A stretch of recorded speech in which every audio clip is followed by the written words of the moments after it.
غبت عن الكورة فترة طويلة، وما كانش حد عارف أنا بعمل إيه أو فين. وأنا حتى مش هقدر أقول لك أنا كنت بعمل إيه أو فين. مساء الفل عليكم. فيديو جديد وبلوج جديد، والبلوج ده حرفيا هتكلم في حاجة أنا ماليش فيها. هتكلم في حاجة ماليش فيها خالص، أو بمعنى أصح هتكلم في حاجة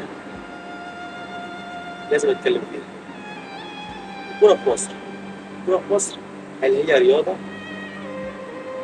ولا سبوبة؟ ملخص الكلام: مين اللي قتل أحمد رفعت؟ إيه سبب قتل أحمد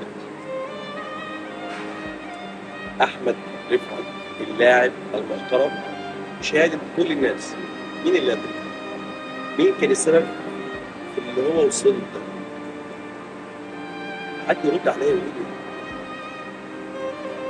حد يرد عليا ويقول لي، هل أحمد رفعت اتهد؟ هل أحمد رفعت حبس؟ وليه؟ بس أنا الكل اللي هيسمع الفيديو ده لو بتحب الكورة، كنت أهلاوي زملكاوي أيا يكن انتمائك الرياضي، فعل معايا هاشتاج قطع الكورة في مصر. الكورة في مصر مش رياضة. الكورة في مصر، الكورة في مصر ما بقتش رياضة. الكورة في مصر بقت سبوبة، مصلحة. حرفيا اللي حصل للشاب ده كتير جدا. رسالة للناس السماسرة والناس اللي بيحبوا يطلعوا مصالح من الرياضة: سيبوا لنا الكورة.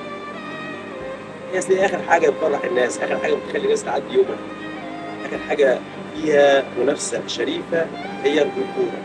سيبوها لنا، اعملوا اللي انتوا عايزينه في أي حاجة تانية، بس سيبوا لنا الكورة، ما جاتش على الكورة.